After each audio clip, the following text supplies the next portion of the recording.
आप लोग सो जाइए, हम सब बाहर ही बैठे हुए हैं। कोई भी बात हो तो तुरंत आवाज दीजिएगा।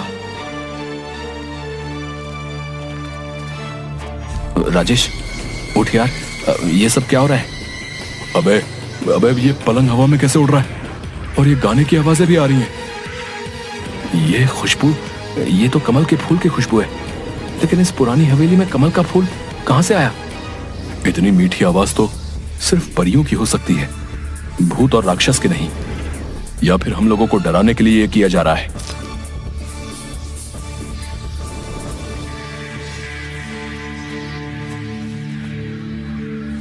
क्या तुमने वही देखा जो मैं देख रहा हूं? हाँ यार, ये तो सचमुच भूतिया है। नहीं, हम यूं विश्वास नहीं कर सकते। मुझे तो लगता है कि ये कोई ऐसा बंदा है जिसे इस टाइप के हॉरर इफेक्ट के बारे में बहुत कुछ पता है। चलो हवेली की लाइब्रेरी में चलते हैं, कुछ तो मिलेगा।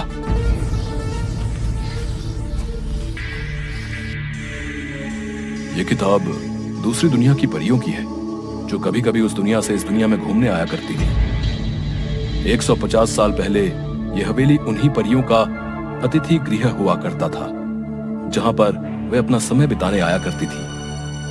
अतिथि गृह क्या होता है? गेस्ट हाउस, यानी कि हम लोग एक परियों के गेस्ट हाउस में हैं। वाह भाई, ये तो कमाल हो गया। मेरा ख्याल है हमें बिना आवाज किए चुपचाप देखना चाहिए कि असलियत क्या है, क्योंकि अभी तक हमें परियां नजर नहीं आई है।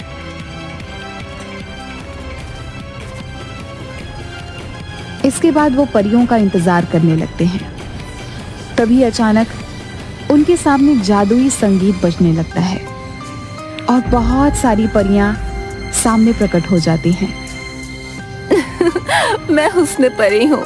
हमारे घर में आपका स्वागत है मानव मित्रों। हमें खुशी हुई कि तुम हमारे यहाँ आए। आप दोनों तो कितनी अच्छी हो, तो आप लोगों से लोग डरते क्यों हैं? इसका जवाब तो वही दे सकते हैं। क्या तुम दोनों को भूख लगी है? हाँ, भूख तो लगी है। जो खाना लाए थे वो तो कब का खा चुके हैं हम दोनों। क्या तुम हमारी मदद करोगे इस हवेली की सफाई करने में? हाँ, क्यों नहीं। आवाज सुन जब गार्ड धीरज और मुन्ना अंदर आता है तो उसे मयंक और राजेश उड़ते हुए दिखाई देते हैं, पर परियां नहीं दिखाई देती। वो डर कर उन्हें छोड़कर वहां से भाग जाते हैं और जमींदार के पास पहुंचते हैं। जमींदार साहब, गजब हो गया। लगता है राजेश भैया और उनके दोस्त को भूतों ने अपने कब्जे में कर लिया। वो दोनों हवा में उड़ रहे थे। हे भगवान, अब क्या होगा? मेरे बच्चों को प्रेतों ने अपने कब्जे में लिया है। भूतों ने नहीं, चुड़ैल ने किया है, क्योंकि वहां से लड़कियों की आवाजें आ रही थी। वो गाना भी गा रही थी। हमने पायलों की आवाज भी सुनी। सभी गांव वाले बुरी तरीके से डर जाते हैं। मयंक और राजेश अगले दिन जैसे ही सूरज उगता है उन दोनों परियों को अलविदा कहते हैं। हम पर विश्वास करने के लिए धन्यवाद राजेश और मयंक, लेकिन गांव वाले हम पर भरोसा नहीं करते। इस हवेली से हमारी यादें जुड़ी हैं, इसलिए जब भी मन करता है तो कुछ वक्त बिताने हम यहाँ आ जाते हैं। लेकिन भीखू पर हमला तो सुबह हुआ था। मैं यही बताना चाहती हूँ, भीखू पर हमला हमने नहीं किया। हम तो सिर्फ गांव वालों को शहर से भागकर आए हुए तस्करों से बचाने की कोशिश कर रहे थे, जो सुबह के समय इस हवेली में छुपे रहते हैं और रात को तस्करी के लिए निकल जाते हैं।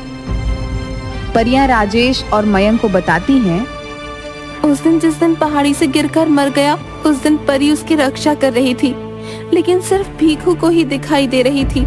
जब तस्करों ने भीखू को हवेली की तरफ आते हुए देखा तो उन्होंने उसे पीछे से धक्का दे दिया ताकि उनका रहस्य किसी और को न पता चल जाए। तो क्या तस्कर आपको नहीं देख सकते?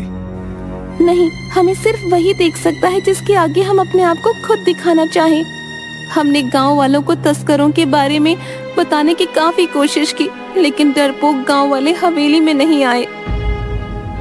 आपको परेशान होने की कोई जरूरत नहीं है। आपने हमारे गांव की रक्षा के लिए इतने सालों तक हमारा साथ दिया है। आपकी सच्चाई हम सभी गांव वालों को बताएंगे और हम सभी गांव वालों के साथ अगले हफ्ते दीपावली मनाने यहाँ आएंगे।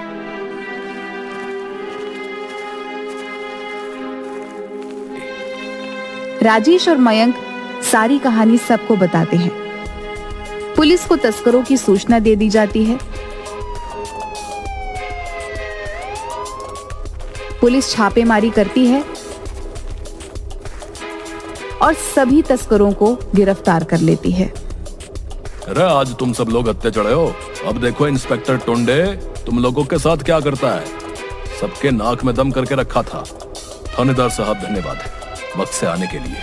आप इन सबको कड़ी से कड़ी सजा दिलवाइएगा। इन्होंने भीखू की हत्या भी की है। अरे ले चलो रे इन सबको गाड़ी में भर के। आप सब गांव वालों को अब इस हवेली से डरने की कोई जरूरत ना है। कुछ ना होते ये भूत प्रेत। समझदार बनो तुम सब राजेश और मयंक की तरह। गांव वालों को राजेश की बात पर भरोसा होने लगता है। दिवाली के दिन सभी गांव वाले हवेली की तरफ चल देते हैं। परियों ने पूरी हवेली को दीपों से सजाया होता है। हवा में आतिशबाजी होने लगती है। परियां सबके सामने प्रकट हो जाती हैं। परियों को देखकर सभी बहुत खुश होते हैं और उनके साथ मिलकर दिवाली मनाते हैं। इसके बाद सभी हंसी खुशी से गांव में रहने लगते हैं।